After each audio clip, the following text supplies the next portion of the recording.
12वां ठाठ। जिस दिन देवनंदन देवबाला को समझा बुझाकर रमानाथ को खोजने निकले, उसी दिन देवबाला को अपना दिन फिरने का भरोसा हुआ। 1 महीने तक वो बहुत अच्छी रही, पर सुख उसके भाग में बदा न था। दूसरे महीने उसको थोड़ा थोड़ा जर आने लगा। तीसरे महीने वो बहुत बढ़ गया, खाना पीना सब छूट गया। दिन दिन वो दुबली होने लगी। कुछ दिन तक उठती रही, फिर उठ बैठ भी न सकती थी। दिन रात खाट पर पड़ी रहने लगी। अपना कोई पास न था। देखभाल दौड़ धूप कौन करे। उसी पड़ोस की बूढ़ी बामनी से जो कुछ बनता वो करती। उसने लोगों से पूछ पाछ कर देवबाला को एक औखत भी खिलाई, पर उससे कुछ न हुआ। दिन दिन उसका रोग बढ़ता ही गया। आज उसकी दशा तनिक भी अच्छी नहीं है। बुढ़िया मन मारे उसकी खाट के पास बैठी है। कभी चुपचाप रोती है, कभी देवबाला की आंख बचाकर आंसुओं को पोंछ देती है। देवबाला का 4 बरस का छोटा बच्चा भी उसी खाट के पास खड़ा है। कभी रोता है, कभी माँ माँ करके खाने को मांगता है, कभी धूल में लौटता है, कभी मुंह के पास जाकर कहता है, माँ बोलती क्यों नहीं हो। लड़के का रोना सुनकर देवबाला ने आंखें खोली। हाथ से लड़के को पास बुलाया, अपने आंचल से उसका धूल झाड़ा, कहा, बेटा क्यों रोते हो, अभी तुम्हारी माँ जीती है। इतना कहकर देवबाला ने लड़के को गोद में बैठा लिया, पर इतना रोई जिससे बिछावन तक भीग गया। बुढ़िया ने कहा, क्यों रोती हो देवबाला, अभी तुम्हारा क्या बिगड़ा है। इस बच्चे का मुंह देखो, इसको न रुलाओ। तुम्हारा मुंह देख कर ये रो रो उठता है। ढाढ़स करो, इतना निराश क्यों हो। देवबाला की सांसें चल रही थी।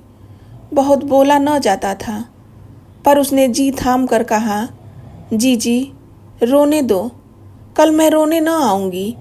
ये ढाढ़स करने का बेला नहीं है। फिर ढाढ़स कर ही के क्या होगा। जिन आँखों ने आंसू बहाना ही सीखा है, वो जीते कैसे मान सकती हैं।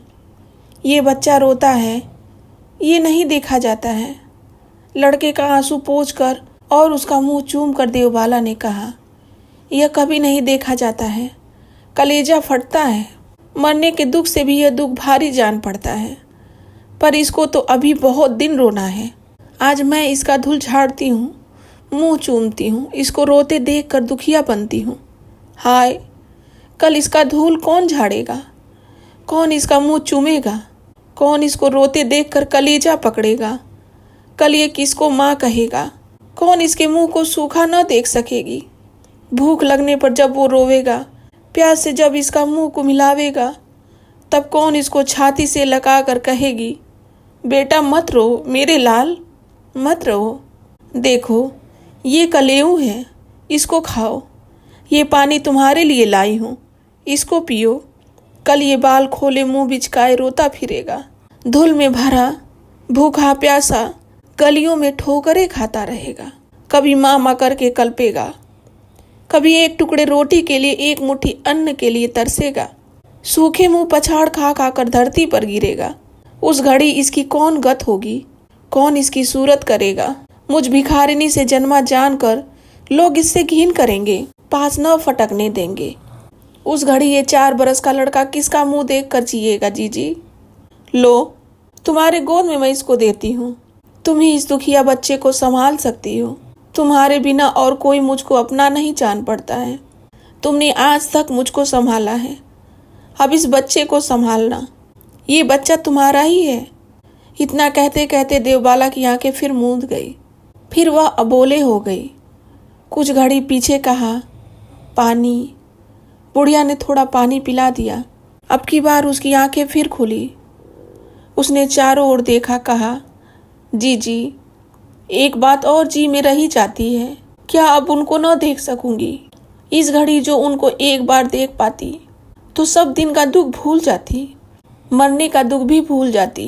देवनंदन के गए आज 3 महीने पूरे हो गए। जाती बेले उन्होंने कहा था, मैं उनको 3 महीने के भीतर ही लेकर पहुंचूंगा। क्या आज वो आवेंगे जी। जिस दिन देवनंदन उनको खोजने निकले, उस दिन मुझको बहुत भरोसा हुआ था। मुझको कई दिन ऐसा जान पड़ा वो आए हैं। मैं उनके पास बैठी हूँ, रो रही हूँ, कहती हूँ मैंने क्या किया जो तुम मुझको भूल गए हो। तुम्हारा कैसा कलेजा है, जो चार चार बस तुमने मेरी सूरत नहीं की। तुम बड़े निठुर हो, जो तुम्हारे ऊपर अपना प्राण तक निछावर करना चाहती है। तुम्हारा ही मुंह देखकर जो सब कुछ भूल जाती है, क्या उससे भी तुमको रूठना चाहिए? वह इन सब बातों को सुनते हैं, अपने हाथों में आंसू पोंछते हैं, कहते हैं, क्या मैं तुमको भूल सकता हूँ? पर भाग ने जो चाहा सो किया, जाने दो। अब इन बातों को कहकर मुझको न लजवाओ। पर हाय जी, ये सब मेरा सपना था, वो जो आज भी नहीं आए। जी की जी ही में रही जाती है। जो मैंने कुछ पुण्य किया हो, जो मेरी पहले जन्म की कोई भली कमाई हो, तो मैं यही चाहती हूँ उनको एक बार और देखूं। इस मरते बेले और एक बार उनको देखकर अपनी आंखें ठंडी करूं। जी, क्या भगवान मेरी ये पुकार सुनेंगे? जिस घड़ी देवबाला बुढ़िया से इन बातों को कह रही थी, उसी बेले बाहर किसी के पांव की आहट सुन पड़ी। थोड़ी देर में देवनंदन ने घर के भीतर पांव रखा, देखा देवबाला की सांसें चल रही हैं, आंखें टंग गई हैं और बात उसके मुंह से बहुत ही रुक रुक कर निकल रही है। देवनंदन बाहर ही से देवबाला की दशा सुनते आए थे। घर में आकर उसकी ये दशा देखकर उनका कलेजा फट गया। बहुत संभालने पर भी जो न संभला, पर उन्होंने कलेजा थाम कर कहा, देवबाला, रमानाथ आए हैं, क्या कहती हो? देवबाला ने प्यार के आंसू बहाकर कहा, भैया, अब इस जन्म में भेंट न होगी। मैं चली, पर मरने के दुख से भी बढ़कर जो दुख था, उसको तुमने दूर किया। मैं इसका कहाँ तक निहोरा करूं? मुझको भूल न जाना। मैं अब इस घड़ी यही चाहती हूँ, उनको यहाँ आने दो। देवनंदन बड़े दुख के साथ घर में से बाहर हो गए। बुढ़िया भी वहां से उठकर दूसरी ठौर चली गई। थोड़ी देर में धीरे धीरे सिर नीचा किए रमानाथ ने उस घर में पांव रखा। रमानाथ का सिर लाश से ऊपर न होता था, आंख से आंसू भी गिर रहा था। देवबाला ने उसको आते देखा, कुछ घड़ी के लिए सब दुख भूल गई। इस घड़ी उसकी आंखों में आंसू न था। वो बोली, क्या कहूँ, भाग में यही लिखा था, 4.5 बरस पीछे प्यारे से भेंट होगी। तो उस घड़ी जब प्राण बाहर निकलते होंगे, तब भी मैं अपने को बड़ भागिनी समझती हूँ, जो मरते मुझको तुम्हारे पाँव की धूल मिल गई। इतना कहकर देवबाला ने रमानाथ को पास बैठाला, पाँव की धूल लेकर आंखों से मला, माथे पर चढ़ाया, पीछे कहा, मैंने जानबूझकर कभी कोई चूक नहीं की है। जो भूल कर मुझसे कोई चूक हुई हो, तो मैं चाहती हूँ तुम उसको क्षमा करो। जो कुछ भी तुम्हारे जी में मैल होगी, तो मैं भगवान को मुंह कैसे दिखाऊंगी? रमानाथ ने कहा, प्यारी, तुमसे और चूक, ये कैसे हो सकता है? पर जो कोई चूक हुई हो, मैंने उसको क्षमा किया। भगवान तुम्हारा भला करे। अब की बार देवबाला फिर रोई, बोली, कैसा अच्छा होता जो ये बात कुछ दिन पहले तुम्हारे जी में आती। भाग ने जो चाहा किया। अब मैं चली, इस बच्चे को तुम्हें सौंपे जाती हूँ। देखो, ये रो रहा है, इसको चुप कराओ और आशीष दो।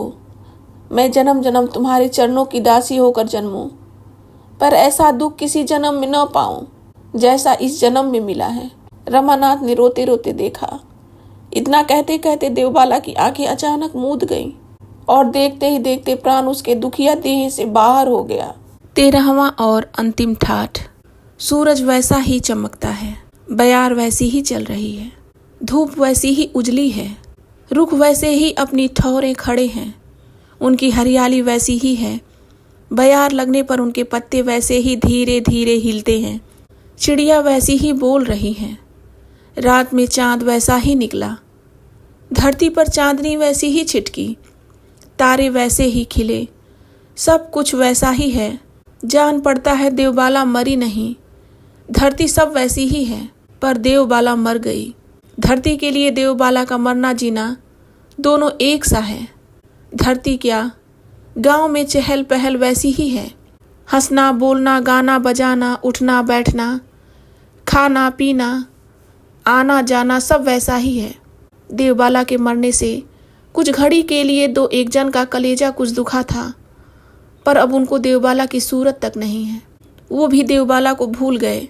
हाँ, अब तक एक कलेजे में दुख की आग धै दहा रही है। अब तक एक जन की आंखों में आंसू बहता है। वो देवबाला के लिए बावला बन रहा है, ये दूसरा कोई नहीं है। रमानाथ है। पीछे क्रियाक्रम का झमेला हुआ, दूसरे कामकाज की झंझट हुई। रमानाथ को ही ये सब संभालना पड़ा। धीरे धीरे उसका दुख भी घटने लगा। धीरे धीरे वो भी देवबाला को भूल रहा है। एक एक करके दिन जाने लगे। देवबाला को मरे कई दिन हो गए, पर देवनंदन अब तक उसको नहीं भूले हैं। अब तक वो लड़कपन की हंसती खेलती देवबाला, अब तक वो ब्याह के पहले की बिना घबराहट की लचीली देवबाला, अब तक वो दुखिया रोती कलपती देवबाला उनकी आंखों में, कलेजे में, जी में, रोए रोए में घूम रही है। सोते उठते बैठते खाते पीते देवबाला ही की सूरत उनको बंधा रही है। वे सोचते हैं, क्यों देवबाला की कोई ऐसी कमाई तो नहीं थी जिससे उसको इतना दुख मिले। फिर किस लिए उसका ब्याह ऐसे निठल्लू निकम्मे अनपढ़ बुरे के साथ हुआ जिससे उसको कलप कलप कर दिन बिताना पड़ा। क्यों उसके माँ बाप ने उसको ऐसा घर में ब्याहा जहाँ वह एक मुट्ठी नाच के लिए भी तरसती रहे। क्यों ब्याह के 6 महीने पीछे ससुर मर गया, बरस भर पीछे पुरुष परदेश चला गया, उसके थोड़े ही दिन पीछे सास भी मर गई। माँ बाप जगन्नाथ जी गए, फिर न लौटे। रमानाथ कहते थे वो दोनों एक ही दिन कलकत्ते में मर गए। क्यों एक के पीछे एक ये सब कलेजा कपाने वाली बातें होती गईं? और क्यों जब उसके दिन फिरने पर हुए तो आप ही चल बसी?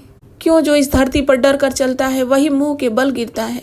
क्या धर्म से रहने वाले ही को सब कुछ भुगतनी होती है? राम जाने ये क्या बात है। पर जो ऐसा न होता, देवबाला को इतना दुख न भोगना पड़ता। सास ससुर सब दिन जीते नहीं रहते। माँ बाप भी कभी लड़की के काम आते हैं। माँ बाप ससुर सास के मरने से कभी देवबाला को इतना दुख न भुगतना होता। जो रमानाथ भला होता। रमानाथ के बुरे और निकम्मे होने ही से देवबाला की ये सब दशा हुई। इसे मैं समझता हूँ देश की बुरी रीत जो रमानाथ के जी को डवाडोल न करती। अनसमझी से जो वो हाड़ ही को सब बातों से बढ़कर न समझते।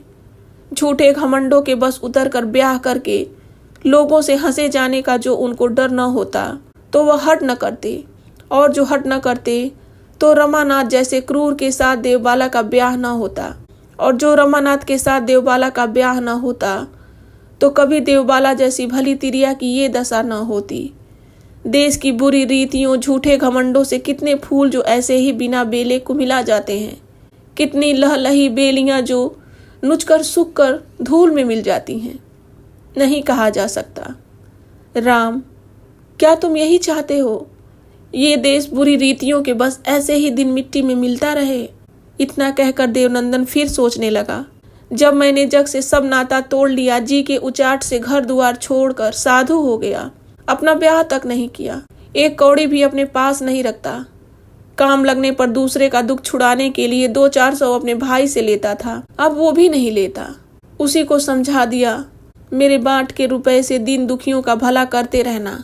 जब इस भांत मैं सब झमेलों से दूर हूँ, तुम्बा और लंगोटी ही से काम रखता हूँ, तो फिर एक तिरिया की घड़ी घड़ी सूरत किया करना, उसके दुखों को सोच सोच कर मन मारे रहना, देश की बुरी रीत के लिए कलेजा पकड़ना, आंसू बहाना मुझको न चाहिए। अब इन बखेड़ों से मुझको कौन काम है? धरती का ढंग ही ऐसा है, सब दिन सबका एक सा नहीं बीतता, उलट फेर इस जग में हुआ ही करता है, इसको कौन रोकने वाला है? फिर उसने सोचा, भभूत लगाने से क्या होगा, गेरुआ पहनने से क्या होगा, घर दुआर छोड़ने से क्या होगा, लंगोटी किस काम आवेगी, तुम्बा क्या करेगा, साधु होने ही से क्या जो दूसरे का दुख मैं न दूर करूं, दुखिया को सहारा न दूं, जिस काम के करने से 10 का भला हो उसमें जी न लगाऊं, देश की बुरी रीत के दूर होने के लिए जतन करना, लोगों के झूठे घमंडों को समझा बुझा कर छुड़ाना, जिससे एक को कौन कहे लाखों का भला होगा। क्या मेरा काम नहीं है? क्या मेरे साधु होने का सबसे बड़ा फल ये नहीं है? देवबाला भूल जावे, उसको अब भूल जाना ही अच्छा है। पर सांस रहते मैं दूसरे की भलाई के कामों को कैसे भूल सकता हूँ? पर क्या कभी मेरे मन की बात पूरी होगी? क्या कभी यहाँ वाले अपने देश की बुरी चालों को दूर करना सीखेंगे?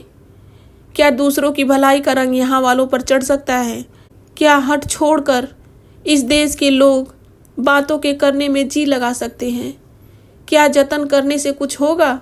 इसी बेले देवनंदन ने सुना जैसे किसी ने कहा, हाँ होगा। उन्होंने आंख उठाकर देखा।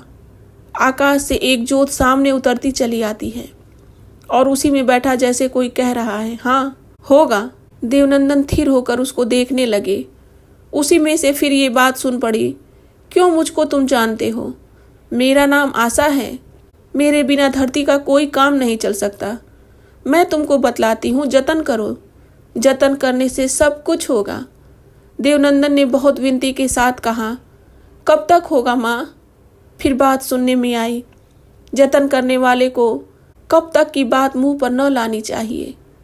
जब तक उसका काम न हो तब तक उसको जतन करते रहना चाहिए। देवनंदन ने देखा, इतनी बातों के कहने पीछे ये जोत फिर आंखों से ओझल हो गई। देवनंदन कब तक जीते रहे और किस ढंग से उन्होंने देश की बुरी चालों को दूर करने के लिए जतन किया, कैसे कैसे खोटी रीत छुड़ाकर अपने देश भाइयों का भला करना चाहा। इन सब बातों को यहाँ उठाने का काम नहीं, पर जब तक वो जीते रहे उनका यही काम था। कुछ दिनों पीछे रमानाथ भी उनका साथी हो गया था। बहुत दिन तक लोगों ने देवनंदन को दूसरों की भलाई के लिए घूमते देखा था, पर पीछे उनको भी धरती छोड़नी पड़ी। जिस दिन उन्होंने धरती छोड़ी उस दिन चारों ओर से लोगों को ये बात सुन पड़ी थी, क्या फिर कोई देवनंदन जैसा माई का लाल न जन्मेगा। दोस्तों, ये उपन्यास यहीं पे ख़त्म हो जाता है। आपको ये कहानी कैसी लगी कमेंट बॉक्स में ज़रूर बताएं।